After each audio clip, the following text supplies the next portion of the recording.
Hey everyone, Andrea here. Welcome back to Karchermakes. This is a place where I just like sharing all the crafty things that I'm up to.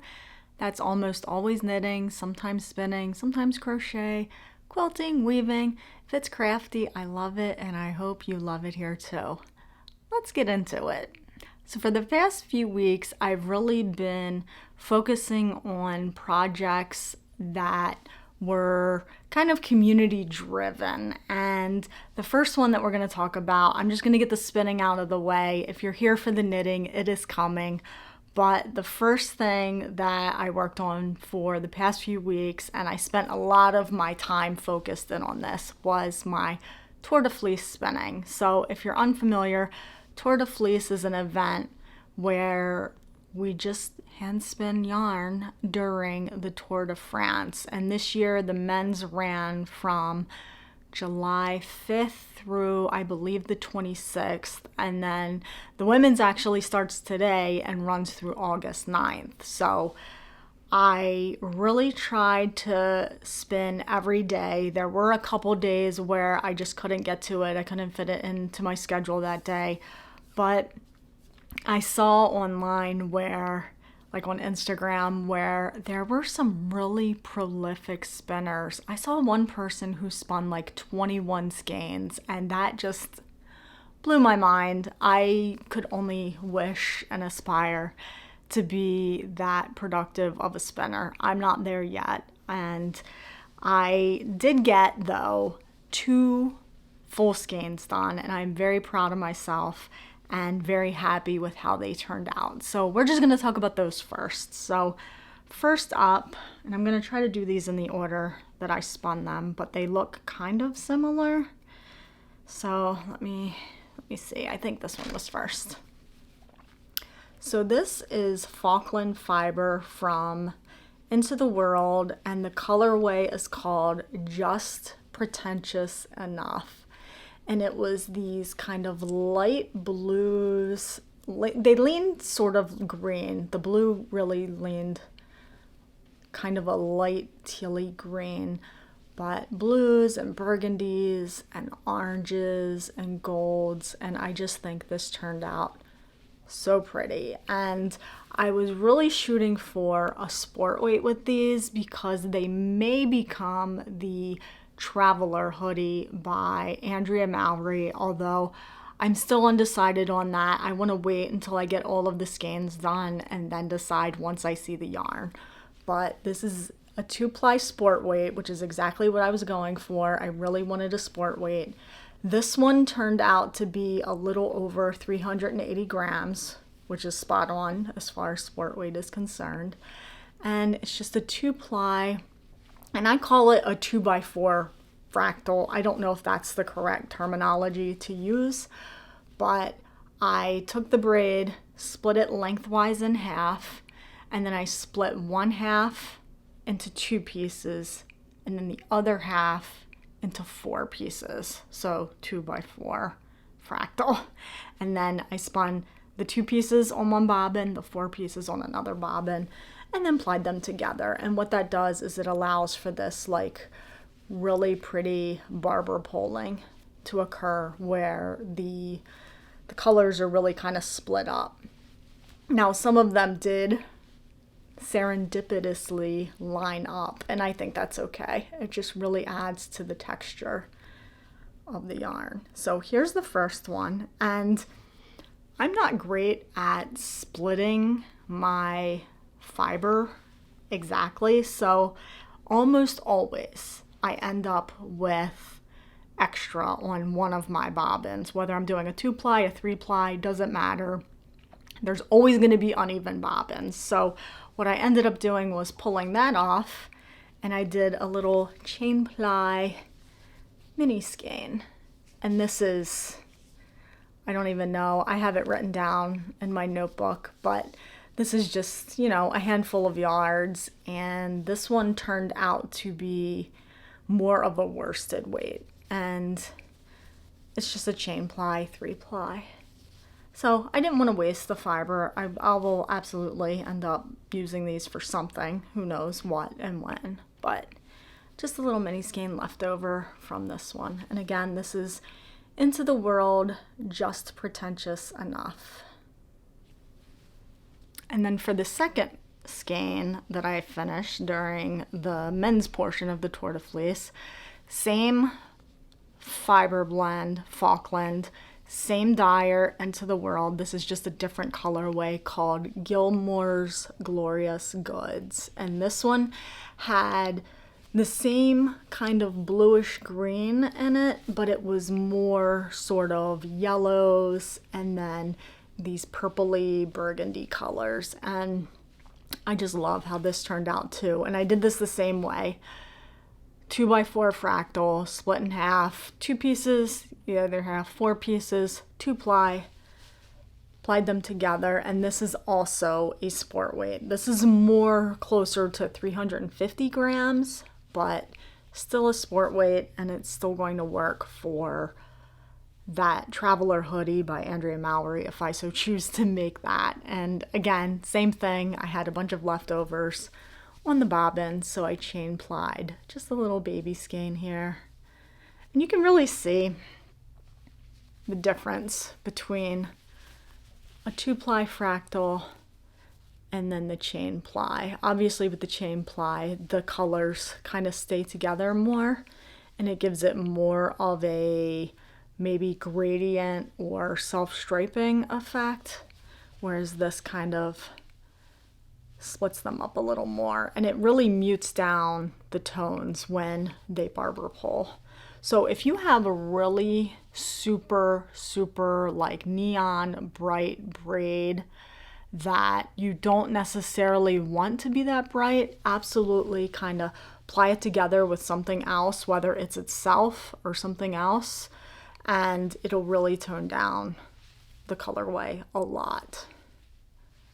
So here's the 2 skeins, and again, they are different colorways, but I think, you know, in a project like the Traveler hoodie, these could absolutely go together. And let's say for sake of argument, I do make that hoodie. I don't know how I would do the color management yet. Again, we're gonna have to wait. I would need at least 3 more skeins of this to make that in order to have enough yarn. So I don't know if I would maybe do it just like self-striping, like color blocked. Would I stripe the colors?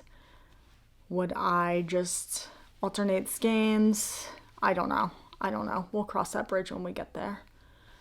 But these are my Tour de Fleece skeins, just 2 so far. And then I did start a 3rd spin, and I could have started, I have a ton of this fiber, and they're all different color braids, but they're all kind of in the same family. I could have absolutely started another one of these, but my brain needed a palette cleanser, so I pulled out this scrappy fiber pack that I've had in my stash forever. And this is from Knitty & Color. They do not dye anymore, much to my sadness, because I really enjoyed their colorways and their fiber. But it's just little scrap bits of all different colors. And I tried to pull out the greens, pinks, and blues and purples. This is a little bit more burgundy, but I tried to keep it somewhat cohesive. In the bag, there's also browns, reds, yellows, oranges. I just kind of set that to the side for now and focused on these.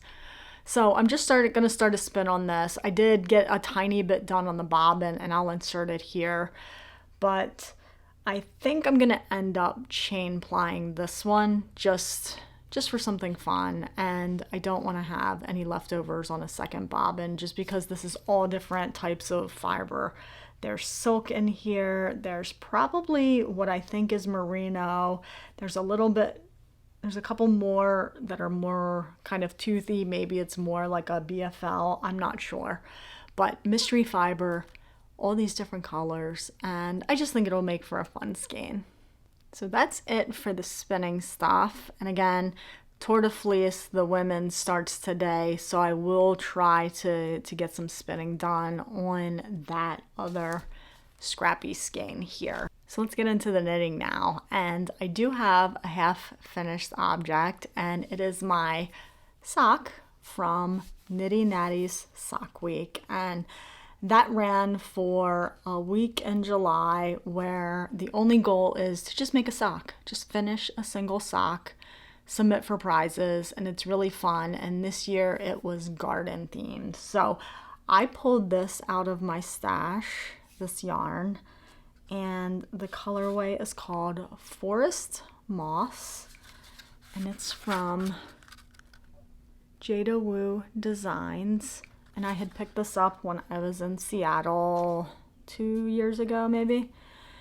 And I really think that this is a very pretty color. I almost kind of want this in a sweater quantity. It came out so beautifully. It's turquoises and yellows and greens and blues, and Forest Moss is really a perfect name for it. But here is my sock that I did, and I probably could have finished a shorty pair of socks within the week. Those don't take any time at all for me to work up, but I like this color so much I wanted a full length sock out of it. And the pattern that I used isn't so much a pattern as it is a just stitch pattern from one of my many stitch dictionaries, and I'll put it closer here for you to see it. It's kind of like a waffly broken rib almost, and all it is 2 rounds of 2x2 rib and then 2 rounds of knitting, and then you just repeat those over and over again. So it just gives this kind of crunchy texture. And I really like this kind of texture on highly variegated yarn, just to kind of break it up and give it a little bit more interest. And then it also helps from the colors from pulling too much. But there is that. And the heel that I did on this one, so this is a new heel for me. I've done the Eye of Partridge heel flap before, which is what this is. And it's a slip stitch heel flap where you're alternating the slip stitches each row. But then I did, and of course you're not going to be able to see it on here very well. Let me pull it off. And then I did what's called a half handkerchief heel turn, and this is directly from the Sock Architecture book by Laura Neal. I really recommend that book if you're a sock knitter. It has so much information and different types of heels and toes and all of that, and it's a bunch of patterns in there too. But this is a half handkerchief heel, which looks very similar to like a normal kind of heel flap and gusset, but it's slightly less of a pointed triangle and more of this kind of conical shape, if that makes sense, if you can see there. And I am just trying to experiment with other types of heels to find my Goldilocks heel. So there is that. I did finish this during the week of Sock Week. I did not win any prizes, which is fine. I don't really do it for prizes anyway. But that is finished. And then, of course, I cast on the next one immediately, because if I don't do that, it ends up being a single sock, and I don't need any more of those in my life. But here's where I'm at on the second one. And as far as the recipe is concerned, it's my standard recipe. US 1 sock, needle, 2.25 millimeters, and 64 stitches. And then I think for this one I did 15 rows of 2x2 rib before I went into the actual pattern. So there's my current sock whip. I almost always have a sock whip on the needles. These are my go-to knitting for when I'm out of the house. It goes in my purse, it goes into the car with me, and it's just nice to have something small and simple to work on. Okay, this next whip is in a very awkward spot for me being able to show it to you, but I'm gonna try to do my best. This is the Avenue tank by Tour, and I'm choosing to do the V-neck option. And as you can see here, I am in the middle of knitting the V-neck ribbing around the neck hole. So excuse my very awkward needles here. So the last time I showed this to you guys, I was down here. I managed to finish the body, and I did end up doing a couple extra rows on the body just to make it a teensy bit longer. And then I did the ribbing at the bottom, and this just has like a really short ribbing. I think it calls for 5 rows. I did 6 because again, I was just trying to lengthen it a tiny bit. But the yarn I'm using on this one is from Terrapin Fiberworks, and it's 100% organic cotton, and that's the colorway name if you can read that. And I think it's just a really pretty color. It's very dark blue with yellow and green kind of spots running through it, slightly variegated, which I think you can see here better on the body. Now, I did try this on before I started the ribbing, and the fit is perfect. It's so good. I don't know. I've only knit now. This will be my 3rd Tory pattern that I've made. She really kind of has the fit on lock. I don't know. I don't know how that happens. Like, I got it gauge and the yarn choices and like all of that is a piece of it, the ease. But there's just something about her patterns that I can knit them to pattern and the fit is always spot on, at least for now the 3rd project that I've made of hers. So this is my buddy knit also that I'm making with Melissa of Rising Tide Fiber Company, Shannon of Shenanigan and Skeins, and Ambi Marie Knits, and they all have channels here on YouTube that I will link below. But I'm hoping to get this done possibly in the next week. I put this down for quite a bit while I was working on my Tour de Fleece spinning, so it didn't get much attention, but I'm hoping to get it done very, very soon so that I can wear it while the weather is still nice enough for a tank top. So because I'm so close to being finished my tank top, and I consider that my primary project right now as far as knitting is concerned, I've been thinking about what's next on my plate for knitting, and there's so many projects that I want to make, but I'm starting to get overwhelmed by choice. And Wool & Pine just released yesterday a tee pattern for, it's really scrappy. You could use it for advent calendar yarn, scraps, leftovers, what have you, and I'll insert a picture of it here. But I just thought this was so cute. I love the idea of it. I don't know if I love the idea of it being fingering weight, and I don't know if I love the idea of it just being a short sleeve t-shirt, but I really think it highlights the yarns and really lends itself to being scrappy yet still could be very cohesive depending upon how you choose to lay out the color. So I've been thinking about making that, and I have this, and this is just some of it. It's what I can pick up in my hands. This is my wool and vinyl advent from this past Christmas, and the theme was all 80s music. So when I saw the name of the sweater was mixtape, I immediately thought of this yarn. So maybe I end up making it out of this yarn.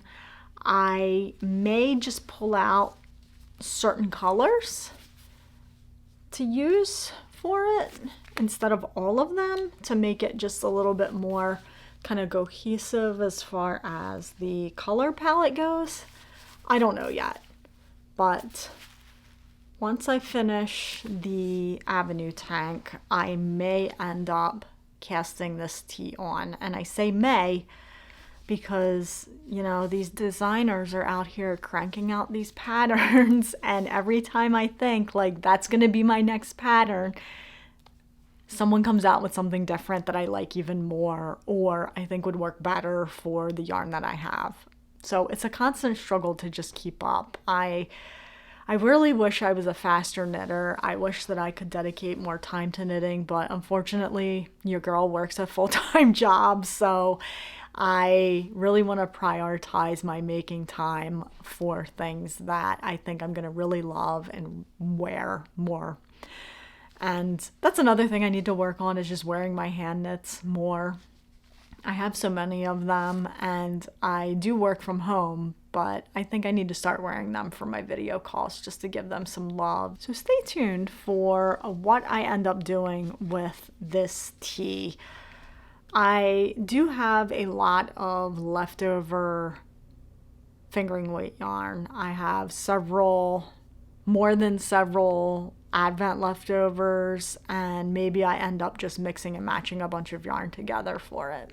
So if you're interested in seeing the progress there, be sure to like this video and subscribe so that you don't miss any future videos that'll be related to that and all of my other making.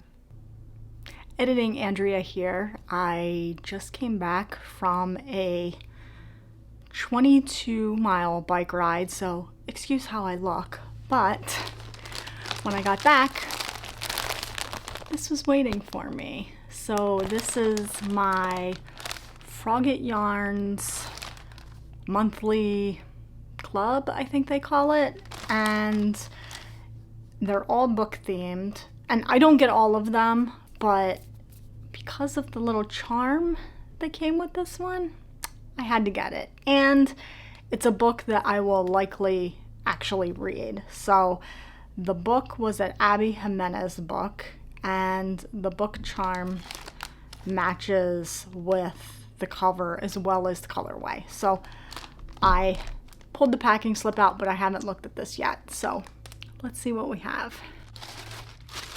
Okay, I love these colors. If y'all know me, you know I love pink, purple, and orange, and it's delightful. It is perfect. I love it. So this is Abby Jimenez's book, The Night We Met, and it's called The Lily Pad Club. So here's the label. And I chose to get this on the sock base, which is 75/25 superwash merino nylon. And then it comes with this little card, little thank you, and then here's the charm. So I love that they do like a little cutout of the book cover. So this is what the book cover looks like. And you see the couple and then the little dog, and they're sitting on a beach at sunset or maybe sunrise, depending if you're East Coast or West Coast. Here it would be sunrise because I'm on the East Coast, but there's that. And then the charm is from the Littlest Charm Co. Now these are separate. It doesn't come with the yarn. You do have to purchase them separately. But when I saw the cover had the dog on it, I'm a sucker for a dog, y'all. I'm a dog person, 100%. So cute, you guys. Look at this. And look at it. Look at the little dog. How sweet is that? So if you don't know, I have two Yorkies, Ginger and Marcus, and this little dog, I don't know if it's a Yorkie. Again, I haven't read the book yet, but it kind of looks like a Yorkie. Look how cute it is. Focus, please, so you can see it in all its adorableness. That is so cute. And it's got like little fireworks, although I would say my girl Yorkie Ginger, not a fan of the fireworks. Marcus could not care less. And then it's got on the pages little sparkles and fireworks on there. So that is really cute. So yeah, I just wanted to pop in here and show you this. The yarn for the Frogget Yarn Lily Pad Club for August. The charm from the Littlest Charm Co.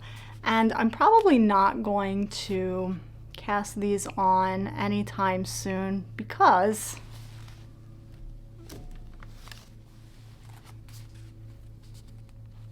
I still have last year's that I've not done anything with yet, which also, of course, it was also an Abby Jimenez book, also a charm with a little dog on it. And this one was from September 2025, Say You'll Remember Me.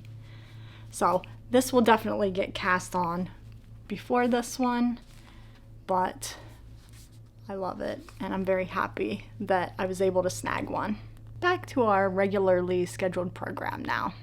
So as far as life stuff, like I mentioned, we've just really been enjoying summer. We've had some cookouts with the family. We've had some like local events where, you know, we're just spending time out in the community, enjoying the weather, enjoying some local music. And then we've also been, you know, focused on our garden, and I'll insert some footage here if you're interested in seeing this little garden that I have. My tomatoes are going crazy. I planted a grape tomato plant and it has taken over. I have a covered garden because we have deer and they just mow everything down if it's not protected, and the tomatoes are actually growing up and out of it now. I did notice yesterday that there were some nibbles on the exterior parts of the plant, but at this point I'm gonna have so many tomatoes that I'm not gonna know what to do with them, and I don't mind if they keep their nibbling to the outskirts of the plants. But we have tomatoes, we have peppers, and I plan on pickling a lot of the jalapenos that we're growing, and then I'm also trying to grow fish peppers. I've also been experimenting this year with growing flowers that the rabbits and deer will not eat, and that's been an ongoing struggle. I really like native plants, and I like black-eyed Susans and echinacea, but the problem is that the deer and the rabbits also like them. So I've been just trying to find things that are really supportive of pollinators and hopefully native or local, and then, you know, things that the animals won't, you know, treat as their personal buffet. So that's all I have for you today in the making and the life stuff. I am going to now go get this edited. We are going to go for our little bike ride. Maybe I can get some footage there. It's very difficult because we don't have phone holders yet for our bikes, but maybe there'll be some footage here at the end of that. And I am going to continue working on my Avenue tank so I can get that done. I want to get that done so that the next time I sit down and talk to you guys, you'll be able to see it. And then I really want to start thinking through the plan for the mixtape tee. So I have some lofty goals. I'm also going to work on that spinning for the women's Tour de Fleece, the Scrappy skein. And I feel like that's a lot. I don't know. I'm trying not to put pressure on myself for finishing all of these things, but I also want to work on them and want to get them finished. Thanks so much for being here. Thanks for watching. I appreciate you. I'll see you next time. Happy making.